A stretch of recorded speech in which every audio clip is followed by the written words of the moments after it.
11ला निघायचं होतं म्हणून आम्ही हॉस्टेलवरून 10लाच निघालो. पाहिलं तर बस पण नाही आणि कोणी आलेलं पण नव्हतं. 11:30ला बस आली. निघायच्या वेळेस नारळ न फोडता आम्ही डायरेक्ट नगरमध्ये गेल्यावरच नारळ फोडलो. ट्रिप मांडल्यावर धिंगाणा चालूच. बसमधून एवढ्या सकाळी एवढं छान व्ह्यू बघून खूप छान वाटलं. 8 तासाचा प्रवास आणि आता आम्ही आहे कोल्हापूरमध्ये. आणि तुम्ही हे बघा, कोल्हापूरमध्ये एंटर झाल्यावरच हा तलाव दिसला. त्यात खूप सारे पक्षी आणि प्राणी दिसले. त्यानंतर आम्ही गेलो थेट रूमवर. इथं आमची तयारी चालू आहे. आता इथून आवरून आम्हाला देवीला जायचंय कोल्हापूरची. तर गाईस आता आपण चाललोय कोल्हापूरची देवीचं दर्शन घ्यायला. आमच्याकडे बघून वाटतच असं आणि कुठेतरी देवाला जाता जाता गजरे दिसले म्हणल्यावर मॅडमने सगळ्यांना गजरे घेऊन दिले आणि थेट मंदिरात जाऊन मुख दर्शन घेतले आणि बाहेर फोटो काढायला आलो. हे मंदिर मधून जेवढं छान आहे तेवढंच बाहेरून पण आहे. असं म्हणतात इथं घेतलेल्या दागिन्यांची पॉलिश लवकर जात नाही, म्हणून आम्ही काही दागिने घेतले आणि कोल्हापुरी चप्पल पण बघितल्या.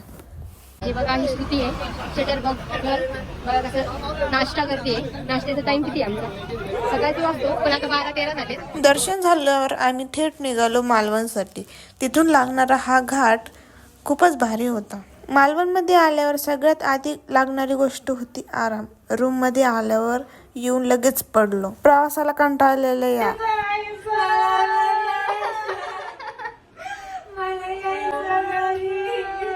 आम्ही फ्रेश होऊन आणि चेंज करून आलो बाहेर.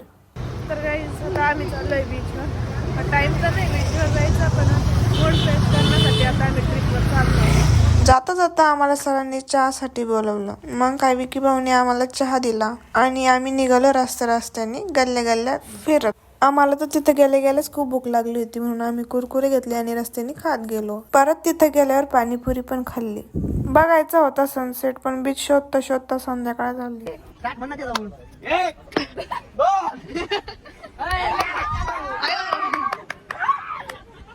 जातात तिथंच भांडणं लागत. We are ending up the day. Bye bye.